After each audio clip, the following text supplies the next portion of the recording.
We are live 364 days a year. What are we doing here? If Dom turns at SummerSlam, I'm shaving my moustache off. I told you, if that happens, it's going. My lip is cold because of a stupid bet that I made with YouTube. Oh, good. Wrestle's better than Daniel Bryan. Bryan Daniels. Better than Okada. How did you not get sushi after Monday Night Raw?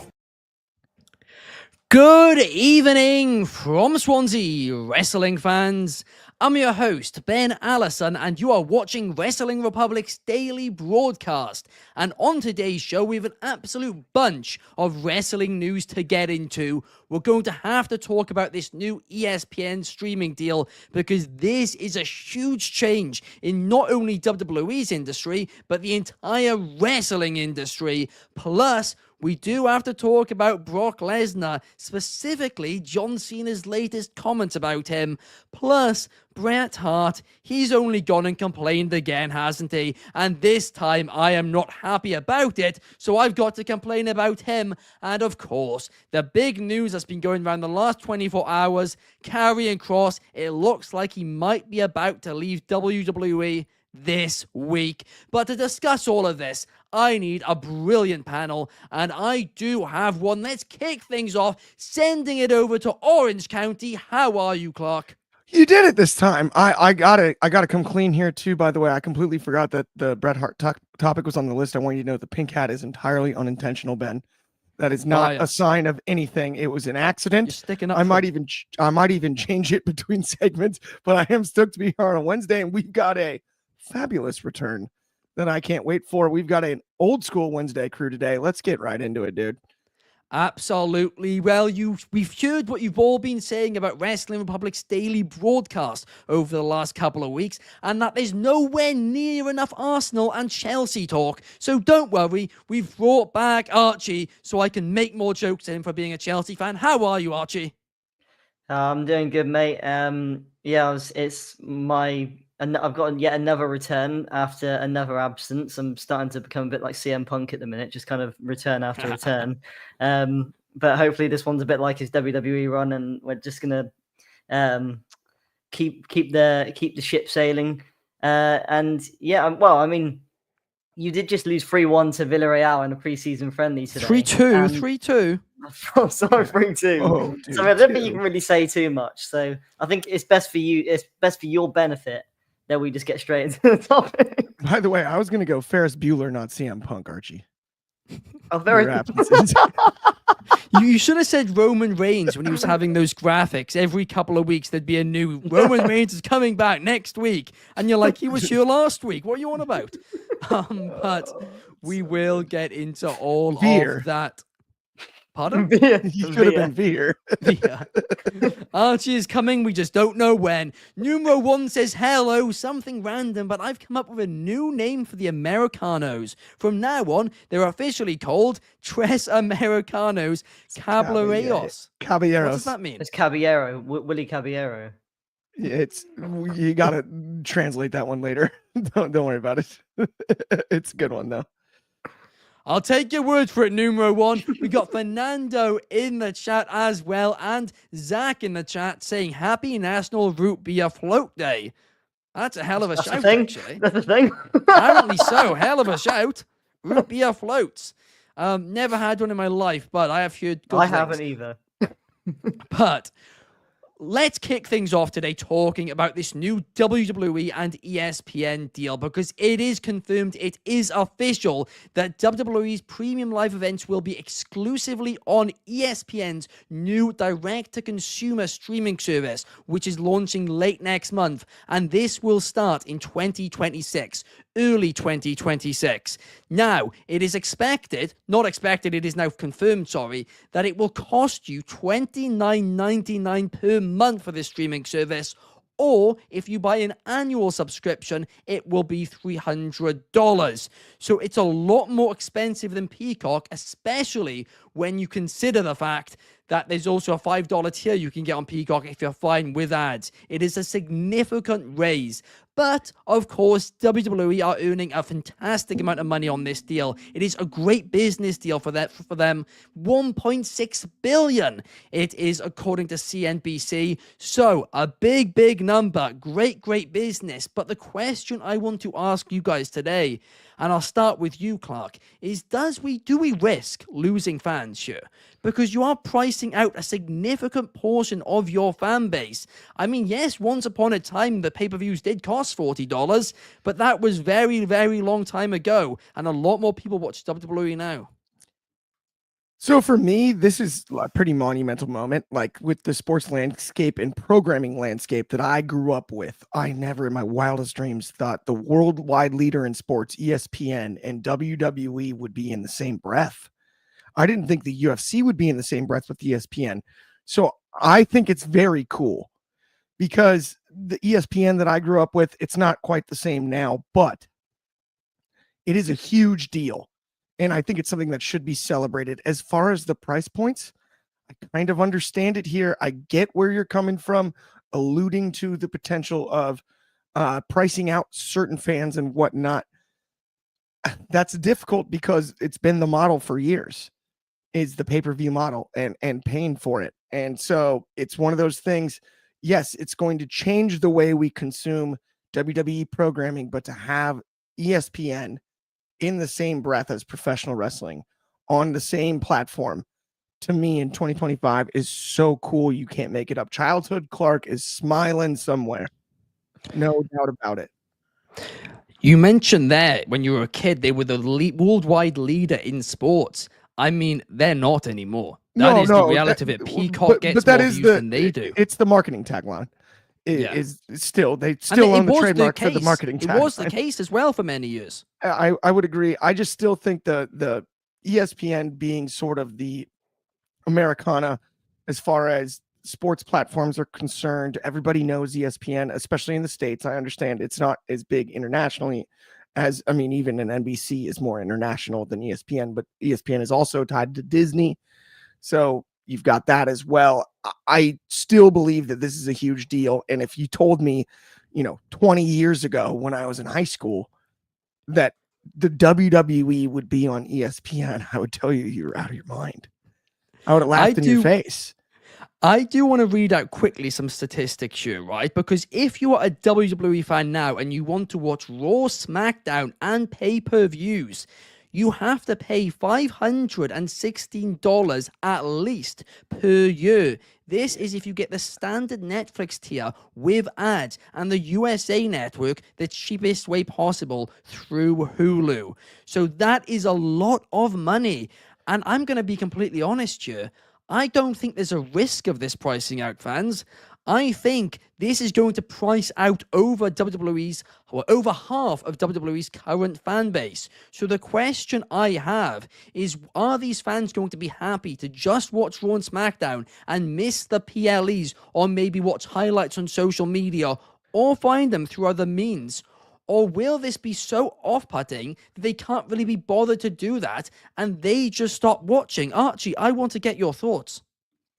Yeah, it's something that when I saw the stats about it, it's kind of mind-boggling, and it's kind of puts into perspective kind of how much money that people in America are going to have to pay just to watch WWE. That doesn't even include AEW or New Japan or any other wrestle, TNA, or any other wrestling promotions. So yeah, it is maybe a bit scary that maybe WWE could be risking pushing out some fans. I know that our very own Shard, he tweeted earlier about how it might be available on cable, or it might be included in some packages for some people that they said it'll be a couple of shows a year. Oh, okay, right, okay. Well, yeah. So it's still a lot of money you're gonna have to pay, and it is concerning because from my perspective as an international fan, wrestling's gotten bigger over here now. It's since WWE's moved to Netflix, I've gotten a lot more people talking to me about WWE that I haven't had conversations with about wrestling before. So internationally, they're bringing in a lot more fans, but where they're based in America, yeah, they're gonna risk, or maybe not even risk. They're definitely gonna price out some fans there, and it is concerning. I'd say it's a bit like the equivalent of football fans here in the UK, where we have to pay obscene amounts of money just to watch football. So it's difficult, but I'm hoping that this doesn't price out fans. Something I think WWE has been relying on more often now anyway has been big social media moments. So I think they have been relying more on people watching or catching it maybe through social media at times rather than actually watching the shows. Because maybe that's the quickest way of reaching a broader audience. But yeah, no, there is definitely a concern with it. But I think their focus and their product has maybe shifted to more moments based rather than storytelling and long form storytelling that we saw in the start of Triple H's tenure.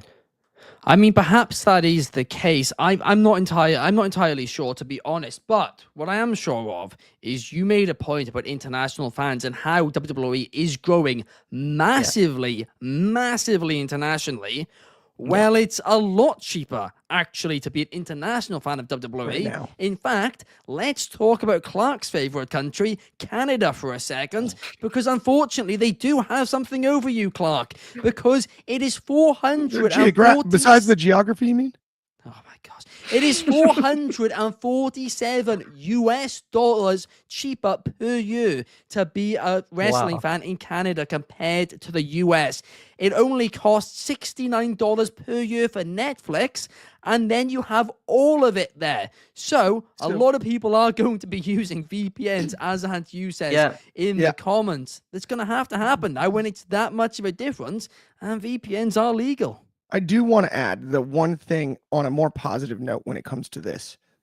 Obviously, with the pandemic, it was harder to have big groups together and everything, right? What I hope this brings back is most of my fondest childhood memories were whether it was Saturday or Sunday night, you get, whether it was boxing or wrestling or mixed martial arts or whatever the pay-per-view event was, you get a big group together, you barbecue, you all have fun, and you all pitch, and you pay for the big show, and you all watch it together. And if that's what this turns into, as opposed to individual consumption, then I have less of a problem with it, because that is a beautiful thing that I often miss.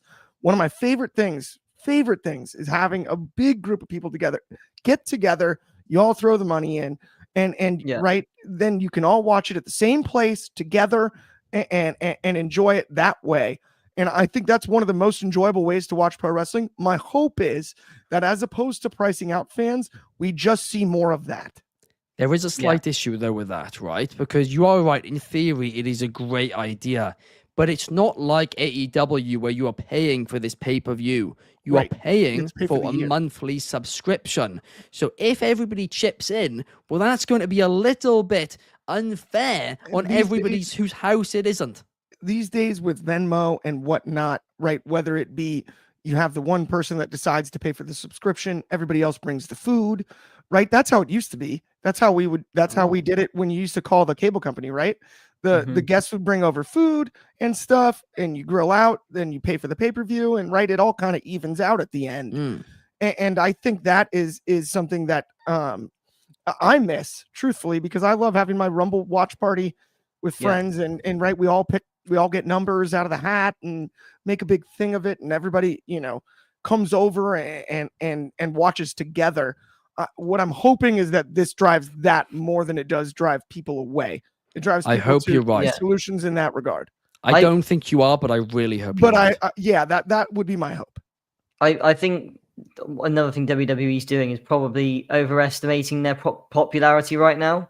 And although they've done fantastic getting this deal in, maybe they're thinking they're more popular than they actually are. Or maybe they are maybe they are as popular or more popular than we think.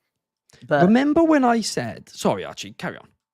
No, I was just gonna say, and then, and like Clark said, hopefully it brings more people together, because again, that's something I missed as well. Because when I was younger, I had friends coming over to watch wrestling. Yeah, now as we've gotten older and stuff, it's it's not the same as much now. But yeah, I do hope it turns into that. I do completely agree, but I just want to quickly go back to something I said on the Wrestling Republic Daily broadcast 14 months ago. And that was that when they started raising these ticket prices massively, it was going to price out younger fans. And over time, less people would start going to WWE events. And that, yes, right now the demand is there to charge that much. They were not thinking enough about the long-term impacts it would have.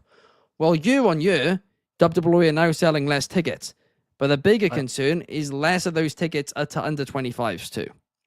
So I think you're already starting to see that pattern, and that's only just over a year in. So I really do think the one flaw of Nick Khan's leadership, and he's done a fantastic job business-wise, undoubtedly, but the one flaw he has is I think he constantly thinks about the right now instead of 5 years from now, because they're continuously making business decisions which really do make me worry for 5 years' time. I think that has to do with the total of the TKO corporation, and we're getting into deep business here, but I definitely hear where you're coming from. I definitely think also, I mean, it's a factor. The UFC has lost a lawsuit for fighter pay. That's true. That they have to pay out. That's a part of TKO too. That is true. The WWE's decision making as well. Yeah. Right now that they're all under one banner. And so there's a lot at play. I hear where you're coming from on the Nick Khan thing because he's been a part of both the raised ticket prices and now the new, right? More money, more money, more money. And if you look, he's just the president, right? I'm just putting the blame on him. So it's easy to, but I would be more inclined to blame sort of the whole picture than I would Nick individually. But I do actually agree with your sentiment, and you were right 14 months ago about that. Yeah. Well, we'll have to wait and see, because I really hope I'm wrong, but I'm not entirely sure. Soul says if people want it strongly enough, sadly, cost won't matter to them. Well, that's not really true, because yes, if you want it, you'll spend a lot more, you'll spend more money, but I don't think, everybody's got $30 a month to just pay. It's really weird to me, because international fans have probably got WWE events more accessible than American fans do in 2026 right now, and the deal with America right now is starting to feel a bit like when I was a kid. Like, I just watched Raw and SmackDown like reruns on Sky, and then I'd usually just look at the results of the pay-per-views because my parents were just like, I'm not paying that much money. Exact same. It's just kind of mind-boggling how it's just kind of switched over now. Do you know how sad this is, right? I used to go on the WWE website, click on photos, and I used to get excited to just scroll through those try to gauge what happened to find out what happened. On the photo, the skills. That's amazing. I love this comment though from Fernando Zayas. I have to say, cookouts and watching wrestling as a group were the days. I know a little different generation than you guys, but sincerely, was my favorite. It was so fun. You get everybody involved. Everybody's picking somebody different, rooting for someone different. You're getting basically arena pops in the group watching around the television. You know what I mean? You almost weren't even paying attention to what the actual crowd was reacting to because the whole house was. And it's just that is something that definitely I'm hoping comes back because I've missed it for a long time. Yeah. Roundhead says, L Americans get a dodgy Fire Stick. We can definitely not promote that, but it is completely allowed to get a VPN. VPNs are completely legal, guys. And like I said, in Canada, it's $447 cheaper. We'll stick with VPN. Somebody sponsor us, please. Honestly, your VPN. Jailbroken Fire Sticks in America are going we can't. No.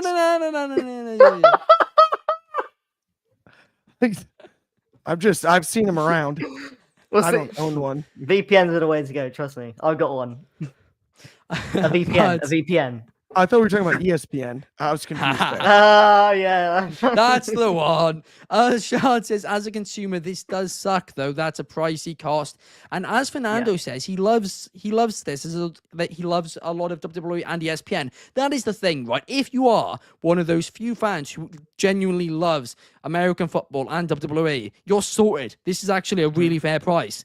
But a lot of the WWE audience, I wouldn't necessarily say are watching both of those, especially with the demographics being a little bit different based on Triple H's recent claims there. Soul says, welcome to the TKO era, and we got at you in the chat as well. Shout out to you. Numero one misses the days where we used to be able to pay just $10 a month for the WWE network.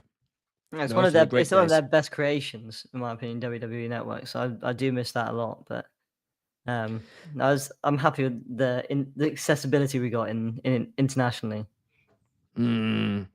Corey's agreeing with you, Clark. He's saying, I believe we're going back to party PLE events. I mean, listen, that sounds a lot of fun.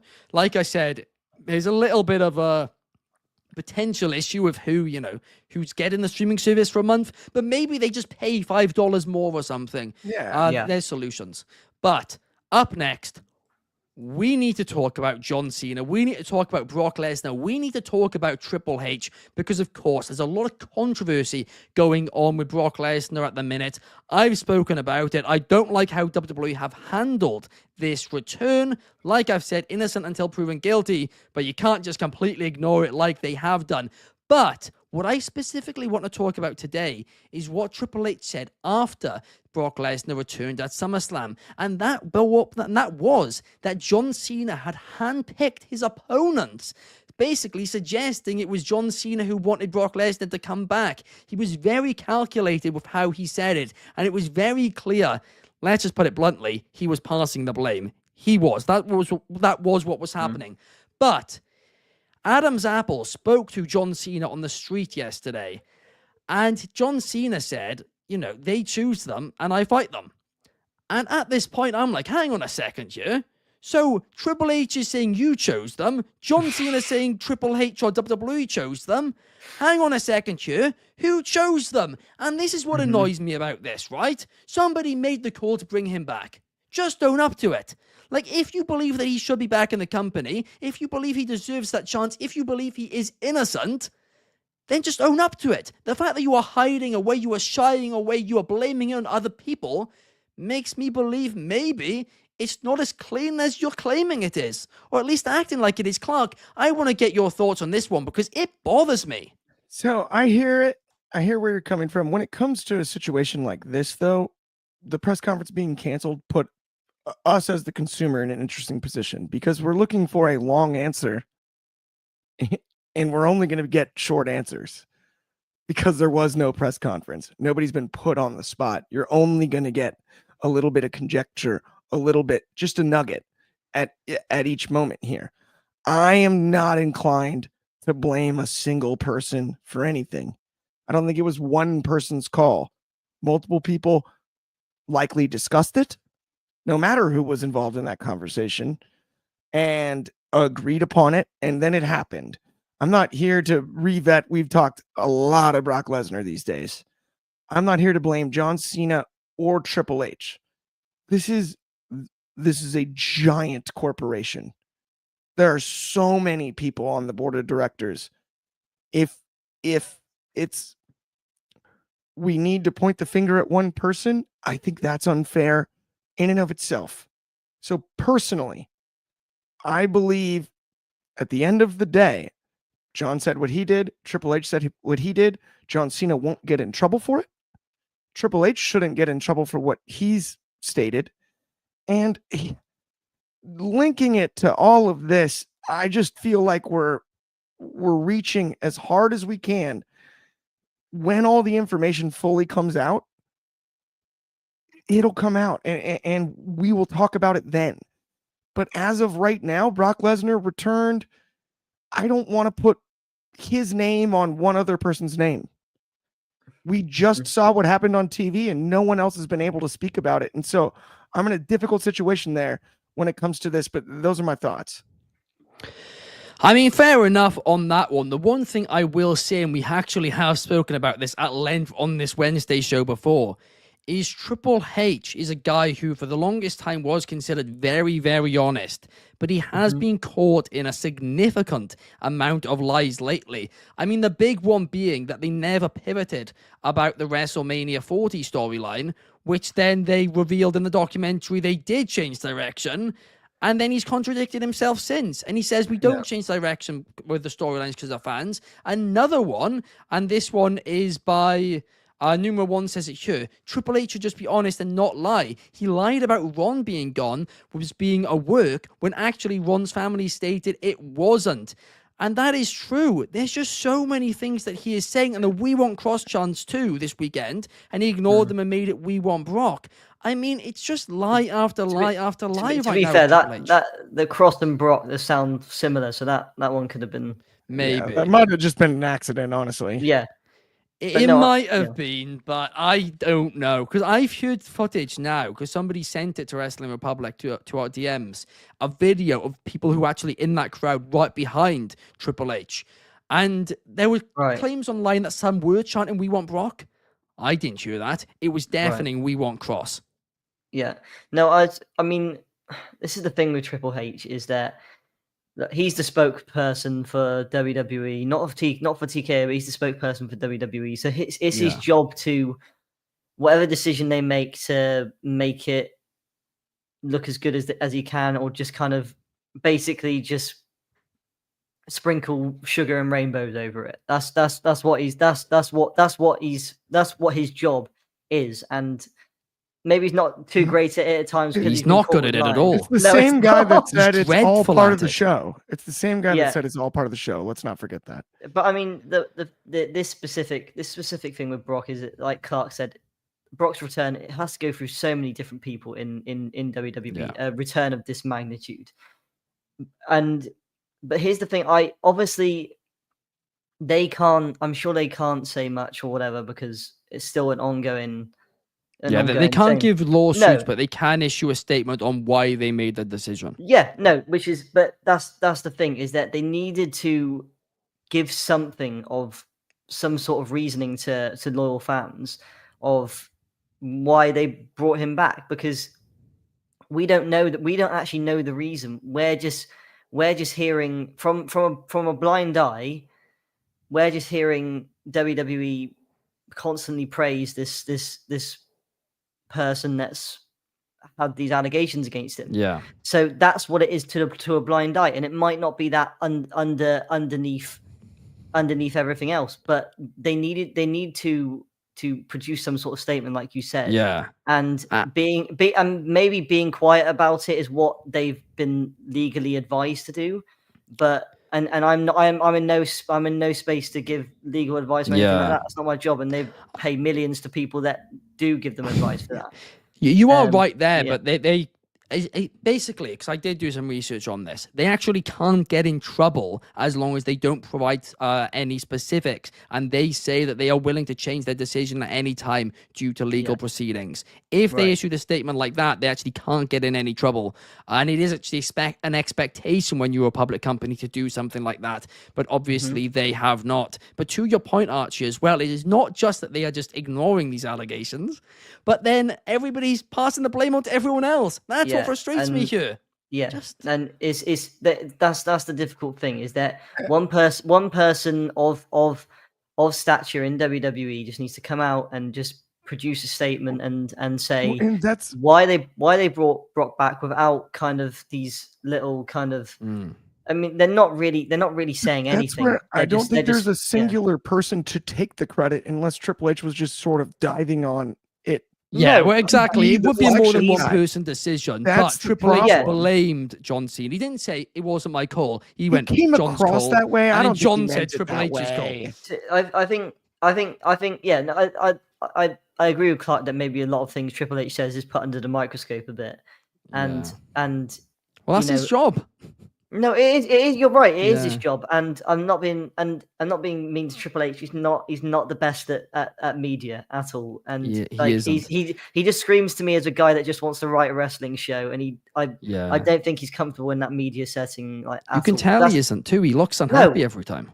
Exactly. I mean, that's one of the things that I did sports journalism degree. That's one of the things that you have to look out for as an interviewer is seeing how your interviewee is reacting to what you're saying, and kind of their body movements and stuff like that. Because we're taught kind of you have to make them feel as comfortable as possible. And I can see Triple H is never comfortable when he's in front under the spotlight. answering these questions. He just wants to write the wrestling show. That's all he wants to do. I'm positive about it. I'm just upset we can't hear Muscle Man Malcolm ask wrestlers what their Waffle House order is at press conferences anymore. That's what's really bothered me. That's I couldn't sleep at night not knowing what EO Sky's Waffle House order I know. was. Those were the highlights of those things. But up next, we have to talk about Bret Hart. We have to talk about Gunther, because Bret Hart, he just can't stop himself, Kenny. Every single time he gets asked about anything, he complains about that something and then praises himself. It is a clear pattern. And Bret Hart is one of my favorite wrestlers of all time. He genuinely is. But I can't stand this man's interviews anymore. I can't. He was on the Masked Man show and they asked him what he thought about Gunther.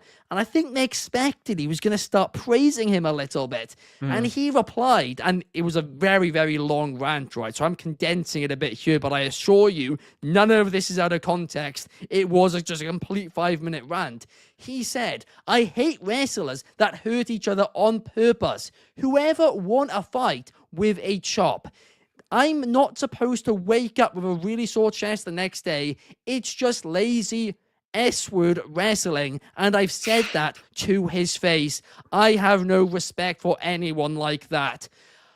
And then he went on to talk about how he never hurt anybody his entire career and how he was a much better wrestler than Gunther was. I honestly cannot believe it. I just cannot believe this, Archie. It stuns me. No, I mean, listen, Bret Hart is it's just kind of getting a bit comical at this point, because Bret Hart's many people's greatest of all time, right? He's without a doubt one of the greatest professional wrestlers of all time. But he's complaining about Gunther, and it's not as though he's like complaining about any old Joe in WWE. This is Gunther, one of, in my opinion, the best in-ring storytellers in the business right now.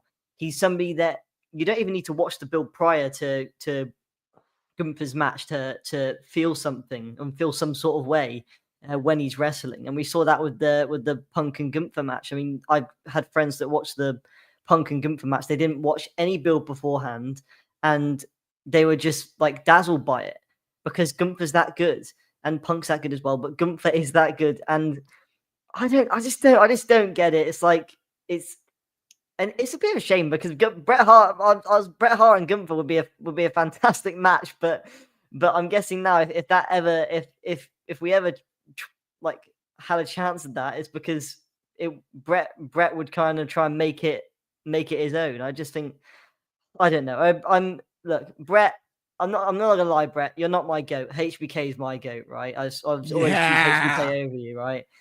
And you can kind of see the difference in the way their careers have gone, like in their later careers, right? Because they've gone HBK's kind of lifting and leading their wrestlers of tomorrow, or the future stars of the industry, into the future.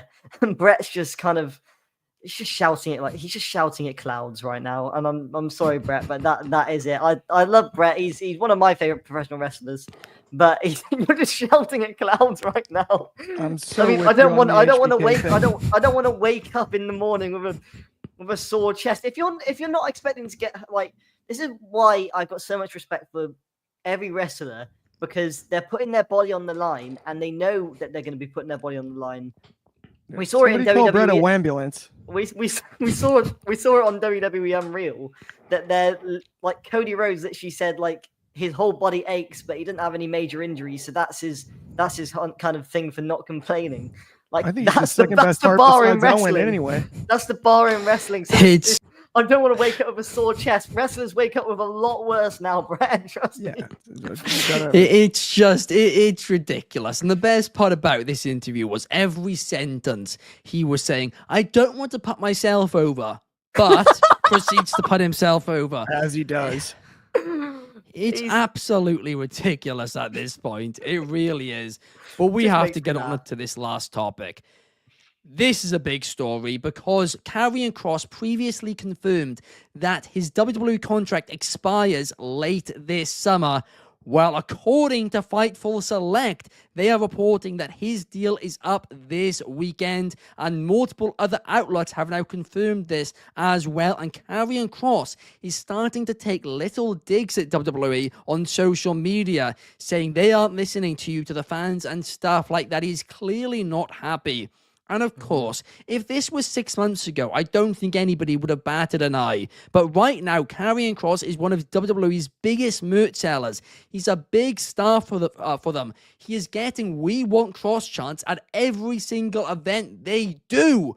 I mean, to release him when he is so hot, I mean, it's kind of back to the brass ring theory, isn't it? I mean, he's at the top of the ladder, he's reaching up, and it's not there. Look, I don't think this guy is a main eventer. I'm sorry, I just don't. I don't think he was ever going to be a world champion. But this guy seems to just be happy to be on TV as long as he's on TV and be a good hand. And when you've got a good hand like that who's this over, I mean, why on earth would you get rid of him, Archie? Here's the thing with Karrion Kross, right? And I've been a big fan of him since his NXT days. That's when I first discovered him, is when he debuted in NXT. I knew a bit about him beforehand. And look, Karrion Kross and Scarlett, they're a fantastic pairing. And if you had asked me in his NXT days if I think he can be a potential main eventer, don't know, WrestleMania main eventer, but potential world champion, I would have said yes.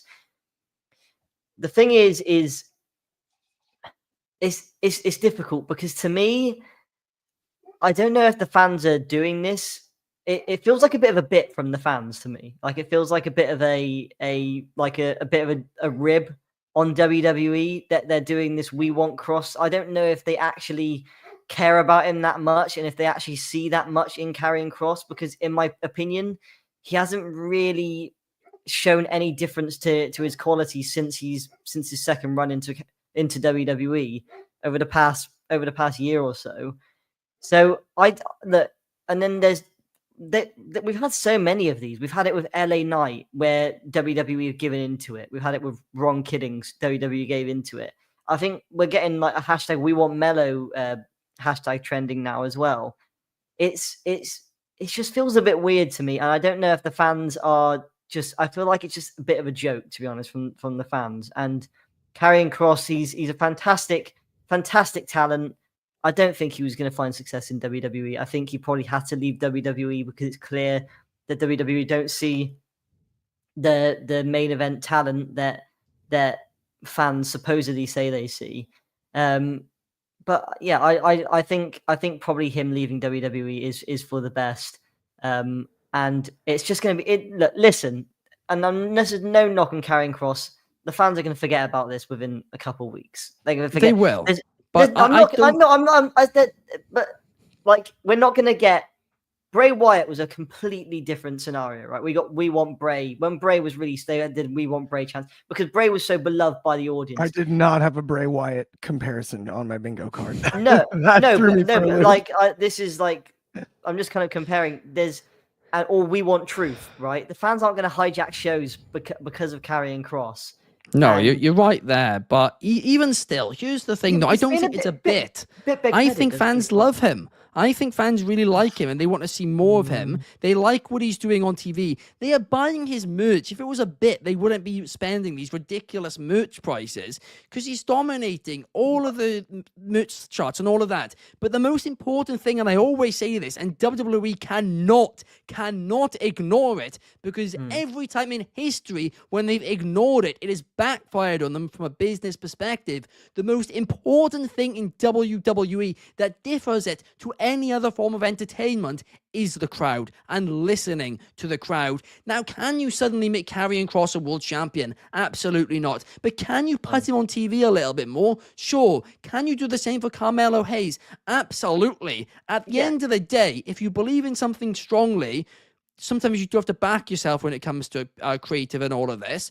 But you've got to always, when you're booking professional wrestling, think about the fan base and follow how they're reacting a little bit.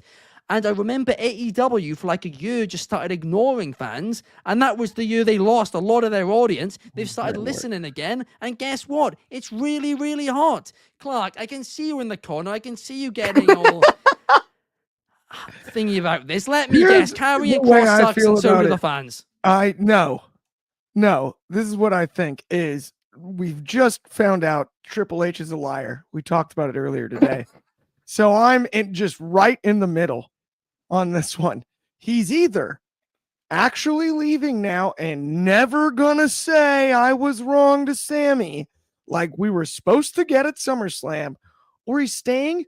But the worst part about all of it is I'm a fan too, and I don't care either way. I don't care about Karrion Kross at all. If he gets cut, he's cut. If he stays, he stays. We'll figure it out from there. But acting like the chants are one thing.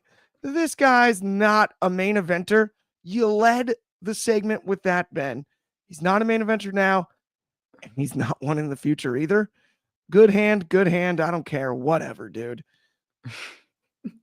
Here's the thing as well. A lot of people are saying he can go elsewhere. I'm going to be completely honest here. I agree with Shard. I think, one, he can only work in WWE. Secondly, I think TNA is now off the table. Well, it was already because he's got so much heat with so many people there.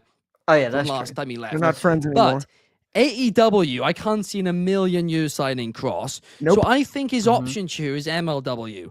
And I think that's a great promotion, but I actually genuinely wonder if at this point in his life, this point in his career, he's actually going to want to do that. I think he might be done in wrestling. I think he might go into acting, which we know is a long-term aim of his as well. Mm-hmm. No, I could see that. Karrion Kross is a very, very talented guy. He seems to be a huge fan of horror movies. He is. Very much seems to be. But he's got a great Jesse Ventura impression as well. That's like he's do a good Jesse.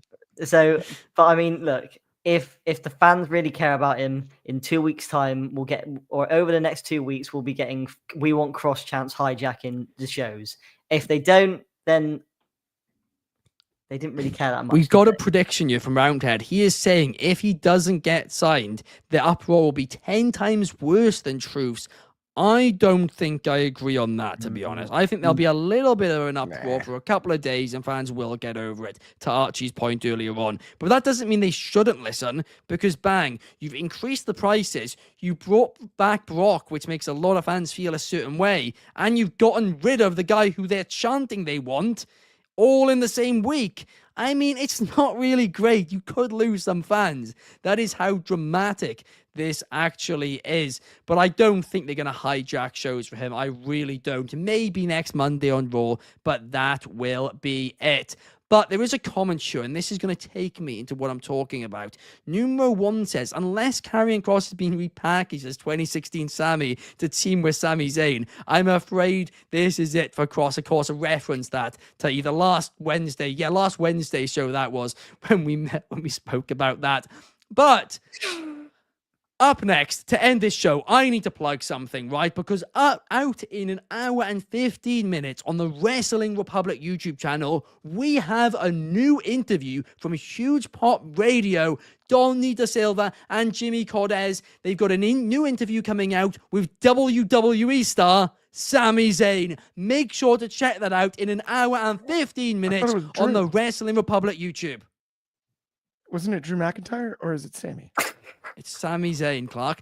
But you spoiled I just talked to Donnie last too. night, and we were talking about questions for Drew.